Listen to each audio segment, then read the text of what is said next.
¿Te gustaría entender mejor el Apocalipsis de Juan? Hay muchos libros publicados acerca de las interpretaciones de Apocalipsis, de muchos autores que no siempre son cristianos. ¿No crees que, para llamarse revelación, el libro de Apocalipsis es un libro oscuro para la mayoría de las personas, aún para cristianos que llevan mucho tiempo en la iglesia? Para entender en general la Biblia y profundamente, no se necesitan doctorados ni ningún título académico, solo se necesita el Espíritu. Y esta regla se aplica también para entender las profecías. Hoy quiero comentar sobre la pieza clave para entender el Apocalipsis, que es la pieza olvidada por casi todas las iglesias del planeta.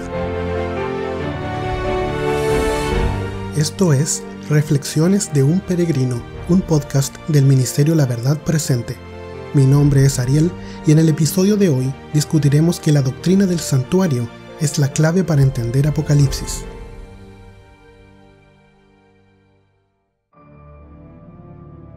La doctrina del santuario, también llamado tabernáculo, es una doctrina característica de la Iglesia Adventista del Séptimo Día. Y es que esta doctrina no es una curiosidad del Antiguo Testamento, como muchas iglesias piensan y así desprecian este asunto.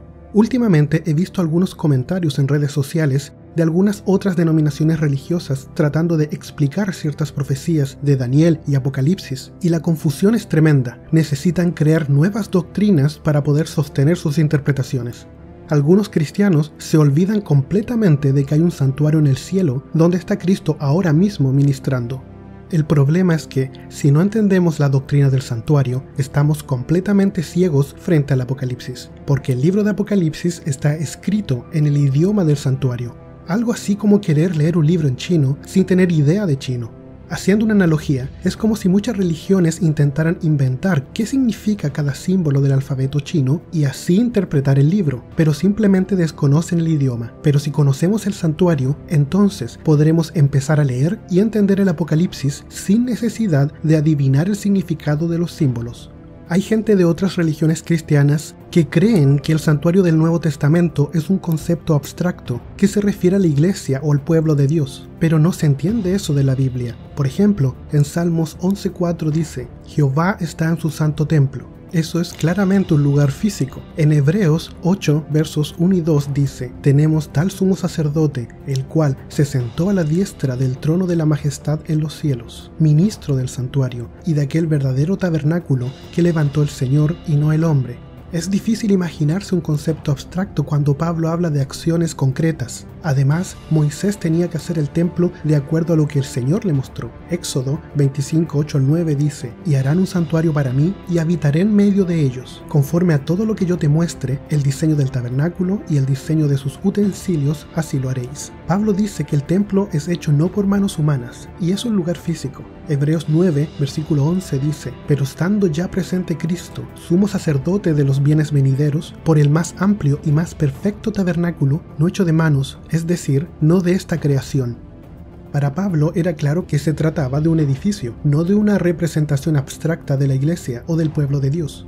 Permíteme hacer una breve explicación del santuario y de su servicio.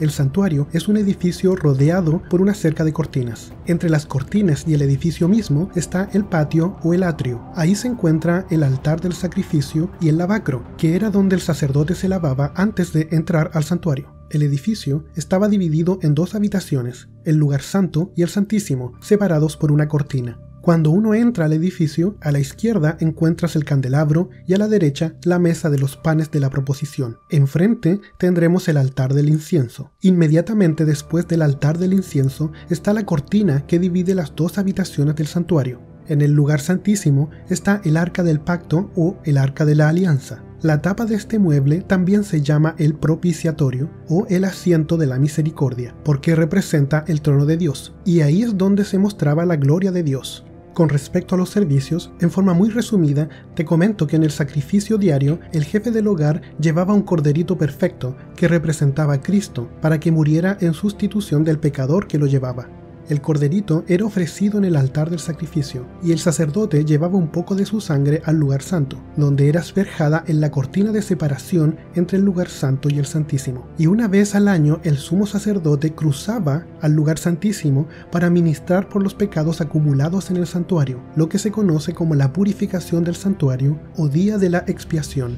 Entonces, ahora quiero mostrarte que todo el libro de Apocalipsis está cimentado en el lenguaje del santuario. Es importante entender que no hay otro medio que el Señor haya dejado a su pueblo para entender con detalle cómo funciona el plan de salvación. El santuario es la maqueta del plan de salvación, suficientemente simplificado para que la humanidad lo entendiera. Verás que a través de todo el libro se repiten conceptos que pertenecen al santuario y se menciona a Jesús como el Cordero y se habla explícitamente del templo en el cielo. Te invito a ver cómo casi todos los capítulos de Apocalipsis hacen referencia al santuario. En el capítulo 1, verso 13, Jesús camina en medio de los candelabros del santuario. Dice, y en medio de los 7 candeleros a uno semejante al Hijo del Hombre. En el capítulo 13 se hace una promesa, al que venciere, yo lo haré columna en el templo de mi Dios. En Apocalipsis 4 dice, verso 1, después de esto miré, y he aquí una puerta abierta en el cielo. En el verso 2 dice, y al instante yo estaba en el Espíritu, y he aquí un trono establecido en el cielo. Aquí hay una puerta que al abrirse se ve el trono de Dios. Esta es claramente la cortina de separación entre el lugar santo y el santísimo. En el capítulo 5, verso 6 dice, y miré, y vi que en medio del trono y de los 4 seres vivientes y en medio de los ancianos estaba en pie un cordero como inmolado. El cordero siempre representará a Jesús como sustitución del hombre, señalando que otro ser perfecto es el que muere en vez del hombre. El mismo capítulo, verso 8 dice, y cuando hubo tomado el libro, los 4 seres vivientes y los 24 ancianos se postraron delante del cordero. El versículo 12 dice, decían a gran voz, el cordero que fue inmolado es digno de tomar el poder. ¿Dónde era inmolado el cordero? En el altar del sacrificio, en el atrio del santuario. El mismo capítulo, verso 13, y a todo lo creado que está en el cielo, y sobre la tierra, y debajo de la tierra, y en el mar, y todas las cosas que en ellos hay, oí decir, el que está sentado en el trono, y al cordero, sea la alabanza, la honra, la gloria y el poder, por los siglos de los siglos. Aquí se hace referencia al altar del sacrificio, en el capítulo 6, verso 9. Cuando abrió el quinto sello, vi bajo el altar las almas de los que habían sido muertos por causa de la palabra de Dios y por el testimonio que tenían. El capítulo 7 nos habla que somos limpiados con la sangre del cordero. Versículo 14 dice, yo le dije, Señor, tú lo sabes. Y él me dijo, estos son los que han salido de la gran tribulación y han lavado sus ropas y las han emblanquecido en la sangre del cordero. Verso 15, por esto están delante del trono de Dios, le sirven día y noche en su templo, y el que está sentado en el trono extenderá su tabernáculo sobre ellos. Ya sabes que el trono de Dios está representado en el propiciatorio, en el lugar santísimo. En el versículo 17 dice, porque el cordero que está en medio del trono los pastoreará y los guiará por las fuentes de aguas de vida. Ahora vamos al capítulo 8. Versículo 3 dice, otro ángel vino entonces y se paró en el altar con un incensario de oro, y se le dio mucho incienso para añadirlo a las oraciones de los santos, sobre el altar de oro que está delante del trono. ¿Cuál es el altar que está delante del trono de Dios? Es el altar del incienso. Y así se confirma en el versículo 5 del mismo capítulo. Y el ángel tomó el incensario y lo llenó del fuego del altar y lo arrojó en la tierra. Vamos al capítulo 9, verso 13 dice, el sexto ángel tocó la trompeta y oí una voz de entre los 4 cuernos del altar de oro que estaba delante de Dios. Nuevamente haciendo referencia al altar del incienso. Tú puedes ver en Éxodo que el altar del incienso efectivamente tenía 4 cuernos. Vamos al capítulo 11, primer versículo. Entonces me fue dada una caña semejante a una vara de medir, y se me dijo, levántate y mide el templo de Dios y el altar, y a los que adoran en él. Verso 19, y el templo de Dios fue abierto en el cielo, y el arca de su pacto se veía en el templo. Vamos al capítulo 12. En el verso 11 dice, y ellos le han vencido por medio de la sangre del cordero y de la palabra del testimonio de ellos. Nuevamente haciendo referencia al cordero. Y así también se va a hacer referencia en el capítulo 13, versículo 8, donde dice, y la adoraron todos los moradores de la tierra, cuyos nombres no están escritos en el libro de la vida del cordero que fue inmolado desde el principio del mundo. Capítulo 14, verso 10, dice, él también beberá el vino de la ira de Dios, que ha sido vaciado puro en el cáliz de su ira, y será atormentado con fuego y azufre delante de los santos ángeles y del Cordero. El mismo capítulo 14, verso 15, dice, y del templo salió otro ángel.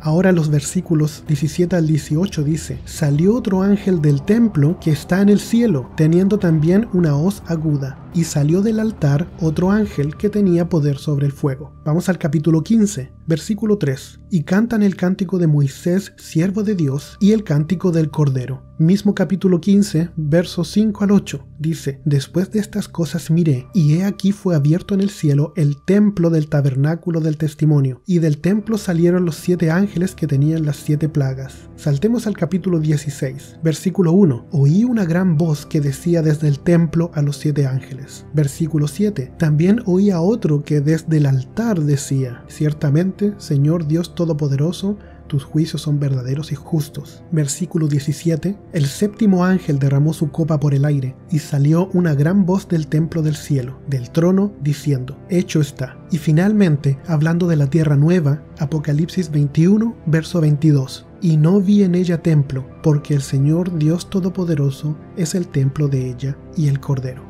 El servicio del santuario celestial ha terminado. Ya no se necesita más, y Dios es el templo de la ciudad.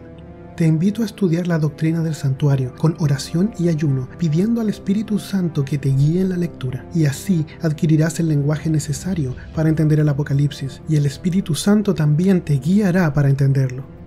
Este fue un episodio de Reflexiones de un Peregrino, un podcast del Ministerio La Verdad Presente. Puedes encontrar información de este ministerio en laverdadpresente.cl. Puedes encontrar también todos nuestros episodios en la aplicación de podcast de iTunes. Y recuerda, hay un poder en la fe y en la humilde obediencia que el mundo no puede resistir.